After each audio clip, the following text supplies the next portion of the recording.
The other week, President Trump casually discussed executing drug dealers and traffickers. He just floated the idea out there. And a lot of people, mostly conservatives, tried to justify it. You know, Emma, he was just talking about traffickers, you know, the people largely from other countries who are extremely poor and desperate and are circumventing the legal system at great personal risk to themselves to make ends meet. Oh, right, those traffickers he wanted to execute. Because in this hypothetical, you're not going to get the kingpins or the pharma CEOs. They're not even talking about that. You're, of course, going to arrest and execute the drug mules, as they're called, the people lowest on the totem pole. Except that this may not be a hypothetical anymore. Trump repeated his call to execute drug dealers, not just traffickers, right-wingers, again at a campaign rally in Pennsylvania for the special election. Watch this idiot talk. The only way to solve the drug problem is through toughness. When you catch a drug dealer, you gotta put him away for a long time. When I was in China, and other places, by the way, I said, Mr. President, do you have a drug problem? No, we do not. I said, big country, 1.4 billion people, right? Not much of a drug problem. I said, what do you attribute that to? Well, the death penalty.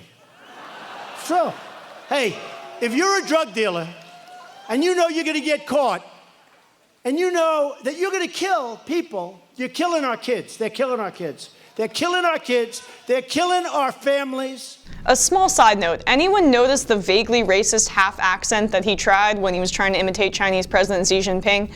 Yeah, it seems par for the course at this point. But this isn't just tough talk, you know. So at this campaign rally, he also went after Oprah, Bernie Sanders, Elizabeth Warren, and he spiraled into bragging about himself instead of propping up the Republican candidate in the race, Rick Saccone. But his death penalty talk could have been looped in with the rest of that embarrassing nuttiness that regularly spills out of his mouth at these kind of pro-Trump rallies. But the key words are could have, because there could be some policy behind this. It was not the first time Trump had suggested executing drug dealers. Earlier this month, he described it as a way to fight the opioid epidemic. And on Friday, the Washington Post reported that the Trump administration was considering policy changes to allow prosecutors to seek the death penalty. People familiar with the discussion said that the President's Domestic Policy Council and the Department of Justice are studying potential policy changes and that a final announcement could come within weeks. Because the drug war works so well. You know who heads the Justice Department? Yeah, you know, Jeff Sessions. If Trump were to pick any politician in the country who would have been most amenable to the idea of executing drug dealers, it probably would have been Jefferson Beauregard Sessions, the man named after not one, but two Confederate generals, and also the man who said these things. Good people don't smoke marijuana, and that he thought jokingly, he says, that the KKK was okay until I found out they smoked pot. Sessions also wanted to see doctors make drug testing a routine part of primary care medicine and force some users into treatment against their will. That's some big government. Jeff Sessions thinks good people don't smoke pot. The good news is that Jeff Sessions thinks that I'm a bad person, so I'm probably a good person. And a lot of you watching are probably good people too. Yay! Great news for us today. Happy Monday. The bad news is that if he thinks that you can't be a good person if you smoke pot, what does he think about the people who do heroin or fentanyl or other opioids or the drug dealers who give them to people for money? Jeff Sessions must think they're really bad, maybe worthy of using capital punishment on, something he is already keen on using in other cases. By the way, when Trump and Sessions are talking about drug dealers, they are talking about the major pharmaceutical companies, right? Who have pushed these drugs onto people and caused the crisis. That's what they're talking about? Are you going to execute the big pharma CEOs, Donald Trump? I don't think so. Of course not. That's not what they're going to do. They're going after the little guys. But here's what's so scary about all of this rhetoric. Trump wants to execute drug dealers with the help of the Justice Department led by Jeff Sessions. Jeff Sessions thinks that good people don't do drugs, especially marijuana. So that is labeling drug users and drug dealers as categorically bad people, with at least one of those sections being worthy of execution. Does that sound familiar to you? Because it's happening right now in the Philippines. Trump's buddy, the dictator Duterte, is doing this right now. Duterte has urged regular people to kill drug addicts, including letting the police do what they want to drug personalities, often killing them, and it's a human rights nightmare. Philippine President Rodrigo Duterte's murderous drug war entered its second year in 2017, resulting in the killing of more than 12,000 drug suspects, Human Rights Watch said today in its World Report 2018.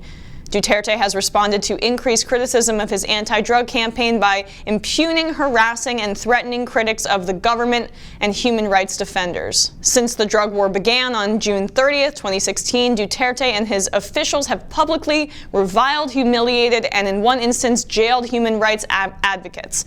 Senator Leila de Lima, the president's chief critic, has been detained since February 2017 on politically motivated drug charges in apparent retaliation for leading a Senate inquiry into the drug war killings and, early on, opening an investigation of the Davao death squad in Davao City, where Duterte was mayor for more than 20 years.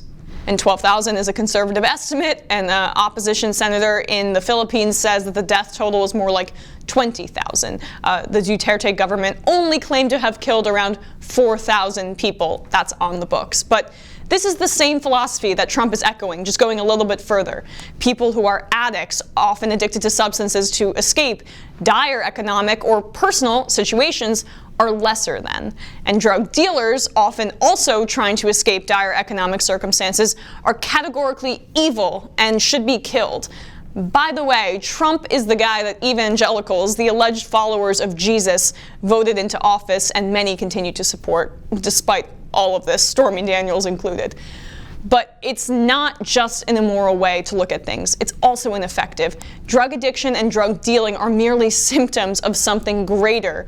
Drug dealing specifically, honestly, drug dealers get into that line of work because they don't have the economic opportunity to do anything else, or anything that pays nearly as well as what they're doing. So they fall into a profession that can feed themselves and their family, a really dangerous profession. And yeah, are some drug dealers bad people? Sure, of course. But truly, most fall into dealing drugs because of severe economic drought and a lack of opportunity. As are most things, it's a systemic problem. It's not a good guy versus bad guy thing. This isn't a Disney movie. This is real life, and there are shades of gray everywhere. And if only bad people became drug dealers and addicts, Donald Trump would probably be the biggest drug kingpin addict of them all.